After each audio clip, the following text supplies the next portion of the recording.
Bonjour à tous, je suis heureux de présenter aujourd'hui à la conférence SEXI sur la biométrie et les challenges de l'évaluation et de la certification des technologies biométriques et un petit overview de notre catalogue d'attaques sur les technologies biométriques. Donc je me présente, je m'appelle Stéphane Mouy, je suis directeur du laboratoire CLR Labs qui fait partie du cabinet LURNO et qui est membre de différentes associations ACN, AFNOR, Eurosmart, Silicon Trust et SPAC pour le contrôle d'accès physique. Nous allons couvrir aujourd'hui la biométrie. Un petit rappel des évolutions technologiques. Le premier cas d'usage fut l'utilisation des données biométriques pour les investigations de type police ou criminel. Une technique qui a été inventée au 19e siècle et on peut noter Alphonse Bertillon qui a été le premier à faire une base de données de caractéristiques biométriques.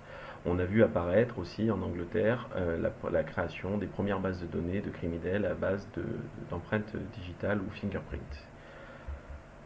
On a eu un deuxième cas d'usage qui est plutôt orienté police et gestion du contrôle aux frontières avec l'arrivée des bases de données Interpol, les bases de données européennes Visa, Schengen Database pour tout ce qui est demandeur euh, d'asile ou demande de visa pour entrer sur la zone Schengen. Et puis l'arrivée des passeports électroniques avec les biométries faciales et puis fingerprint dans un deuxième temps à partir de 2006 pour répondre aux besoins de sécurisation du contrôle aux frontières. Et puis ensuite, on a eu un effet assez impressionnant, ce qu'on appelle le cool effect, c'est-à-dire que Apple a introduit la vérification biométrique à partir d'empreintes digitales Touch ID sur l'iPhone 5S et a transformé la biométrie en cool, quelque chose qui était vu plutôt orienté criminel, police et justice. On peut noter trois types de biométrie.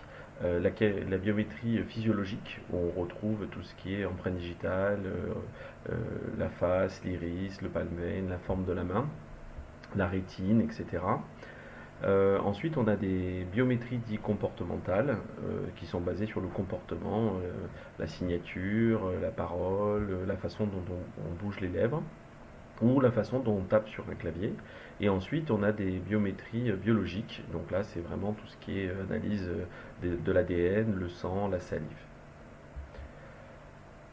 On a deux grands cas d'usage de la biométrie. La première, c'est pour identifier quelqu'un, donc qui je suis.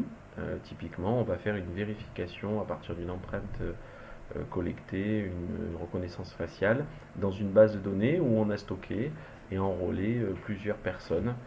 Et donc on va faire de l'identification de 1 à n, c'est-à-dire qu'on a une empreinte digitale par exemple, et on va chercher dans une base de données si cette empreinte correspond à quelqu'un qui a déjà été enrôlé, et on est en capacité de dire, ben voilà, ça correspond à telle personne. Ce type d'infrastructure est plutôt orienté pour tout ce qui est application criminelle, application de gestion d'identité de personnes recherchées pour le passage aux frontières avec la consultation en base de données des personnes qui sont recherchées ou des personnes qui n'ont pas le droit de rentrer sur le territoire. Et ensuite, on a un cas d'usage de vérification, c'est-à-dire qu'on va faire une vérification 1 à 1 pour vérifier l'identité de quelqu'un. Et ce qui est très intéressant, c'est qu'on va stocker simplement les données d'une personne dans un device, par exemple, c'est ce qu'on appelle du match on card, et on va vérifier que la personne qui présente sa donnée biométrique est bien la personne qu'elle prétend être en vérifiant que l'empreinte de référence qui a été enregistrée dans le device, par exemple, correspond bien à celle qui est présentée. Et donc on appelle ça de la vérification et on fait de la vérification de 1 à 1. Et généralement, c'est très orienté pour les applications civiles et commerciales, et on le voit dans l'application Touch ID. C'est ce type de solution qui a été retenu. On s'enrôle sur son téléphone et ensuite on présente son empreinte au téléphone pour vérification. Et on ouvre les droits d'accès à pouvoir utiliser le téléphone ou à pouvoir payer si on a des applications de paiement.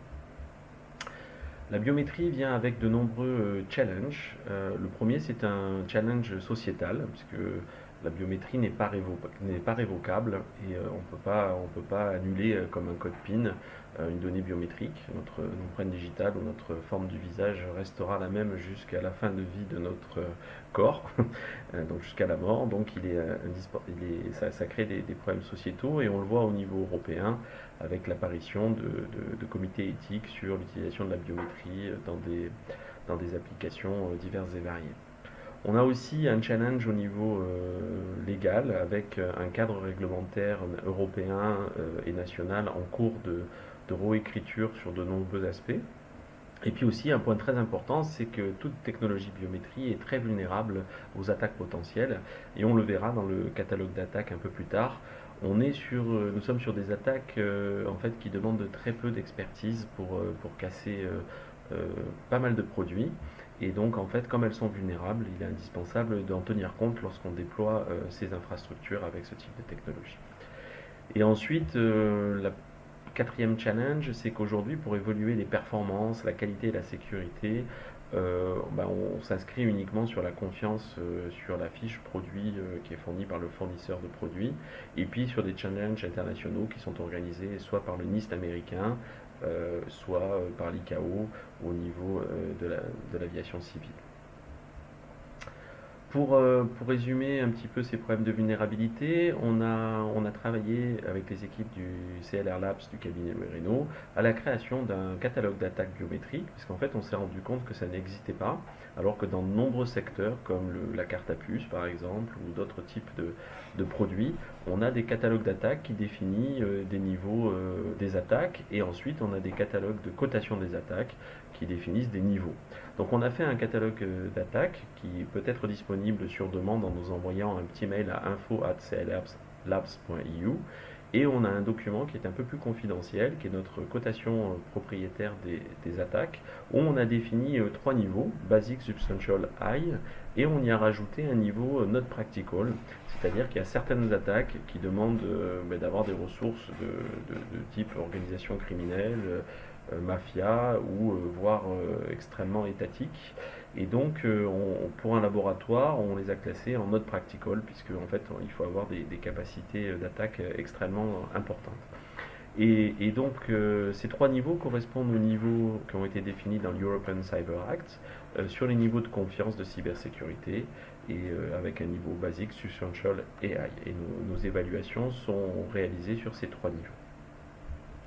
Alors très rapidement, petite attaque très simple. Donc on l'a classée en niveau substantial, mais c'est pour être pratiquement du basique. En fait, il y a une personne de Corée du Sud qui n'avait plus le droit de rentrer au Japon, donc elle était dans les bases de données de personnes qui n'avaient pas le droit de rentrer dans le pays. Et en fait, ce qu'elle a fait, c'est qu'elle a récupéré une empreinte assez simplement d'une personne qui n'était pas recherchée. On a fait une copie avec un bout de scotch et s'est présenté avec un faux passeport et a présenté son doigt avec le scotch. Et donc le passeport est passé et le bout de scotch a permis de tromper le système et donc, comme la personne n'était pas recherchée, a permis de passer et de rentrer au Japon alors qu'elle était recherchée. Donc on l'a classé substantial parce que pour l'empreinte digitale c'était assez simple, c'est un bout de scotch et récupérer une empreinte de quelqu'un. Pour le faux passeport, on a quand même besoin de moyens substantiels pour qu'il soit reconnu en tant que tel au niveau du passage aux frontières. Un autre cas d'usage sur la biométrie de type fingerprint, donc c'est en 2013, c'est le Chaos Computer Club qui a hacké 24 heures après la sortie de l'iPhone 5S, qu'on a parlé un petit peu plus en avant dans la présentation en 2013. Et en fait, en récupérant une image d'un fingerprint, ils ont pu la retraiter et faire des fausses empreintes avec différents types de matériaux. Et en 24 heures, on réussit à craquer ce téléphone-là. Et donc voilà, donc aussi on a classé les attaques de type direct ou indirect, et pratiquement toutes les attaques que nous avons dans le catalogue sont des attaques de type direct.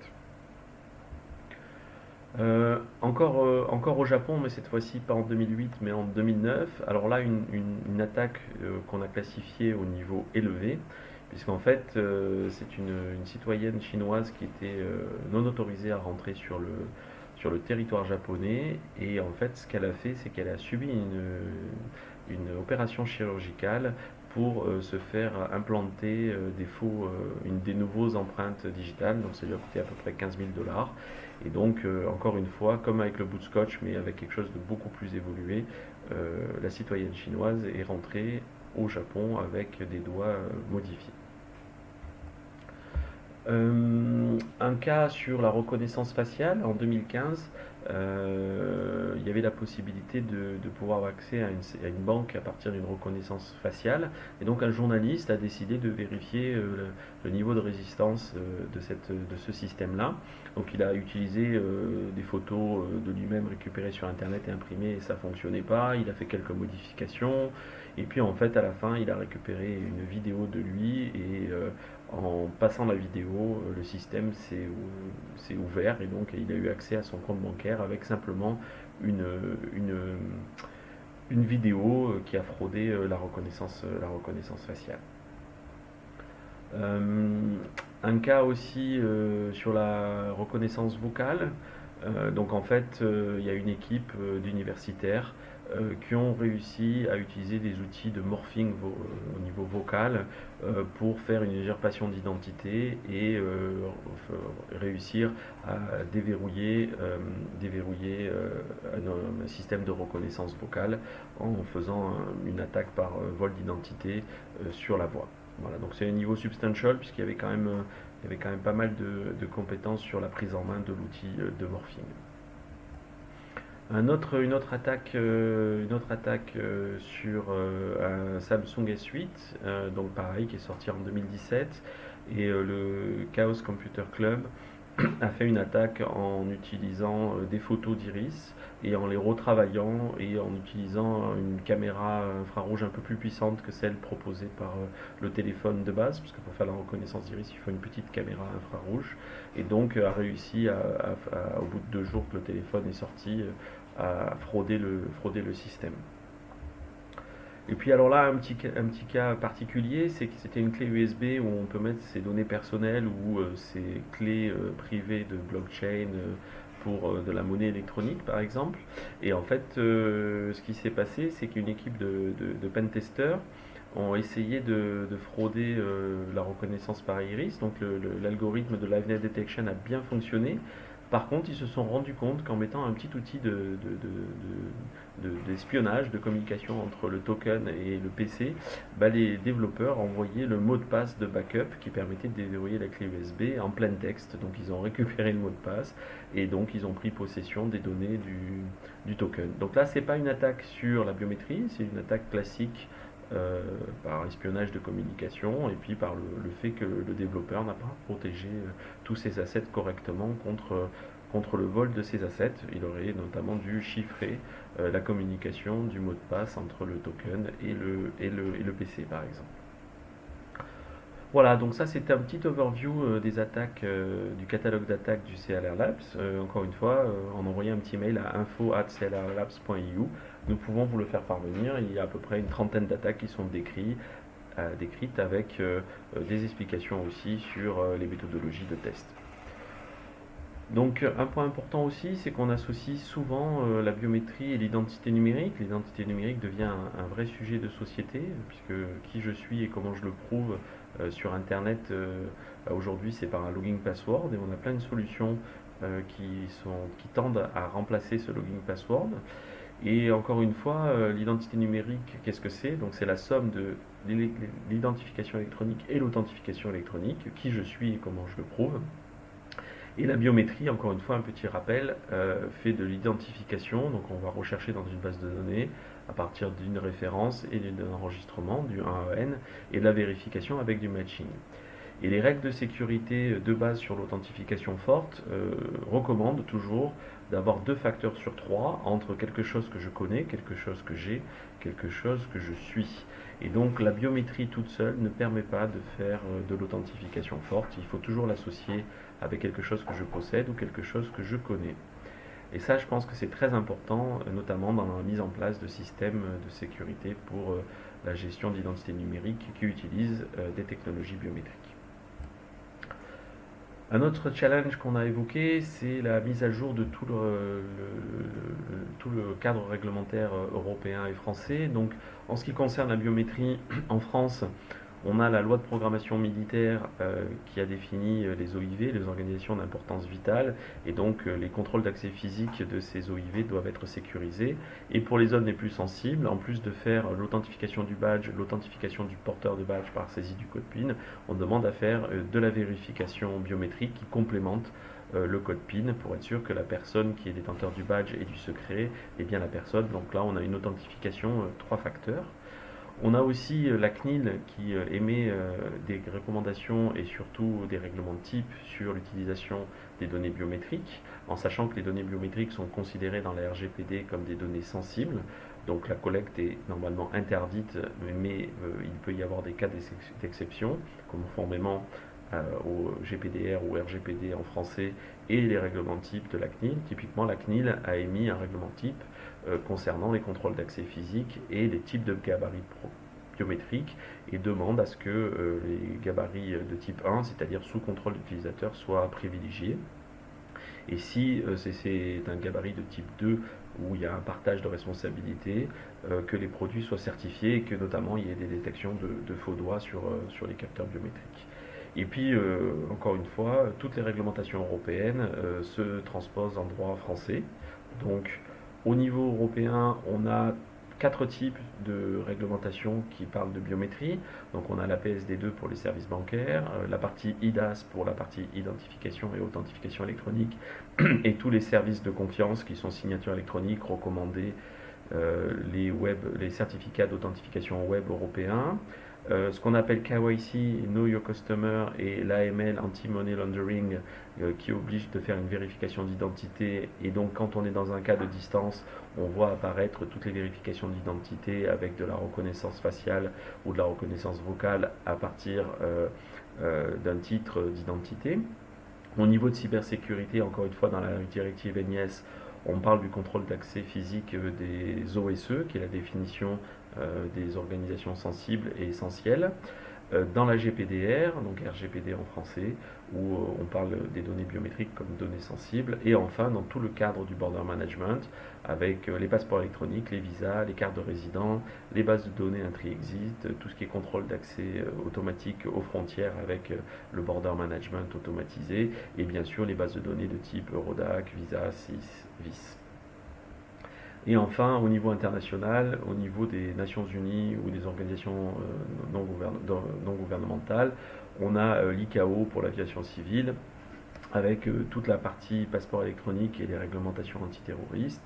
Et puis au niveau IATA, qui organise un petit peu tout le monde aéroportuaire, il y a un pilote de Fly to Get, donc de pouvoir traverser tout l'aéroport et aller jusqu'à la gate d'embarquement à partir de la reconnaissance faciale. Donc il y a un pilote en Europe aujourd'hui, et donc on voit bien que la biométrie au niveau français, au niveau européen ou au niveau international est un sujet en phase d'expansion.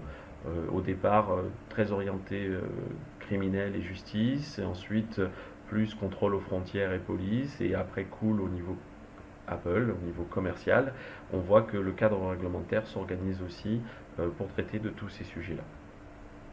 Alors l'un des challenges de la biométrie, c'est que comme toute technologie, il faut avoir un niveau de confiance. Donc on a besoin de faire une évaluation et ensuite d'avoir un schéma de certification, c'est-à-dire qu'un organisme puisse émettre un certificat de conformité ou de sécurité. Et donc aujourd'hui dans l'évaluation, on a la définition de ce qu'on appelle les Presentation Attack Instruments, les PAI, qui permettent de faire des attaques de type direct. Et là, on a une norme qui existe, c'est la norme ISO IEC 30107. Et ensuite, on doit évaluer les performances, c'est-à-dire vérifier les faux positifs et les faux négatifs. Et là, on a besoin de créer une base de données avec l'infrastructure cible d'un certain nombre de sujets et de volontaires pour pouvoir aller tester des performances. Et puis, une fois qu'on a fait ces deux évaluations, il faut trouver un organisme de certification qui soit un schéma ouvert. Et puis surtout, ce qu'il faut savoir, c'est que sur la biométrie, on est sur de l'analogique et c'est plus un art qu'une science. Aujourd'hui, si on regarde les différents types de certifications qui existent sur le marché. On a des certifications fonctionnelles, c'est-à-dire qu'un produit est conforme à un standard ou une spécification propriétaire, c'est sectoriel. On vérifie que le produit fait bien ce qu'il dit qu'il est censé faire. Ensuite, on a, et ça c'est très utilisé aussi pour tout ce qui est safety, sécurité des produits, c'est-à-dire qu'un produit qui est produit n'importe où dans le monde, quand il arrive par exemple sur le marché européen, doit être conforme au niveau d'exigence de sécurité, pas de sécurité, de, de safety pour rentrer sur le marché. Ensuite, on a des certifications de sécurité. Alors ça, c'est quelque chose qui est commencé il y a 25 ans avec le schéma SOGAIES. Et donc en France, on a les visas de sécurité qui sont la transposition du schéma SOGAIES qui couvre 15 pays en Europe et qui garantit la résistance aux attaques potentielles, par exemple des hardware utilisés dans les infrastructures critiques pour stocker des biens sensibles tels que des clés. On a l'arrivée du European Cyber Act qui est rentré en force il y a quelques mois et qui devrait être opérationnel en 2021 avec le premier schéma qui est la transposition du schéma SOGAIES qui on appelle le schéma CC pour critères communs. Le point important aussi, c'est que ce schéma demande du pen testing, donc les laboratoires d'évaluation doivent être en capacité de jouer des attaques de haut potentiel pour vérifier que les produits sont bien résistants aux attaques de cybersécurité. Ensuite, on a un schéma de certification de sécurité du NIST américain qui ne réalise pas de tests de pénétration lors de les évaluations. Ensuite, on a des schémas de type EMVCO pour Europay, Mastercard, Visa. Et des déclinaisons de Visa et Mastercard qui réutilisent les mêmes méthodologies de cotation des attaques pour la résistance des produits, mais qui a sa propre méthodologie d'évaluation. Donc il y a un lien fort entre le SOGAIES et le MVCO et le European Cyber Act. Et ensuite, on a une kyriade de schémas privatifs qui testent la sécurité de différentes typologies de produits et de services. Ensuite, on a des schémas de certification de protection des données, comme indiqué dans l'article 42 de la GPDR et RGPD, mais aujourd'hui, il n'y a pas de schéma qui existe. Chaque industriel ou groupe d'industriels doit faire son guide de bonne pratique et le faire valider par le DPS, qui est l'organisme en charge au niveau européen de valider les guides de bonne pratique. Et ensuite, pour la biométrie, on a des schémas de certification de type FIDO. Donc FIDO, c'est un schéma d'identification et d'authentification en ligne avec une focalisation forte sur l'authentification. Et donc FIDO a été le premier à mettre un schéma de certification sur les technologies biométriques. Et on a aujourd'hui en cours de création les schémas EMVCO, Visa et Mastercard et les schémas NIST, mais qui ne sont pas un schéma de certification, mais qui sont un schéma de challenge, c'est-à-dire qu'on va tester les performances et la résistance des produits lors de challenges internationaux. Et donc en fait, notre laboratoire travaille sur tous ces sujets-là de test et d'évaluation avec une mission, c'est de créer un schéma de certification des technologies biométriques qui soit conforme avec les valeurs européennes et qui permette de développer ces technologies-là dans un cadre de valeurs européennes et qui permettent aussi le développement d'industries européennes avec un haut niveau d'excellence sur la résistance aux attaques potentielles. En petite conclusion, on l'a vu sur notre mission de notre laboratoire, nous sommes devant une opportunité énorme qui est la création du cadre européen de certification avec le European Cyber Security Act. Et typiquement, dans ce cadre-là, d'ici 3 à 5 ans, nous pensons que nous aurons des schémas européens sur ces sujets-là. Et puis, un schéma de certification européen pourrait permettre de faire le lien entre différents silos qui se connectent, qui sont la protection des données, la cybersécurité, la facilité d'utilisation, la détection de la fraude et bien sûr tout ce qui est l'excellence européenne, des solutions européennes et de la politique industrielle. Voilà, je tenais à vous remercier et voici quelques informations où vous pouvez nous trouver. Comme vous pouvez le voir, on a une très jolie vue de la Ciotat à partir de notre laboratoire et nous avons aussi un bureau de passage à Bruxelles pour nos activités de veille réglementaire et de normalisation. Je vous souhaite une très bonne journée et à très bientôt. Merci beaucoup.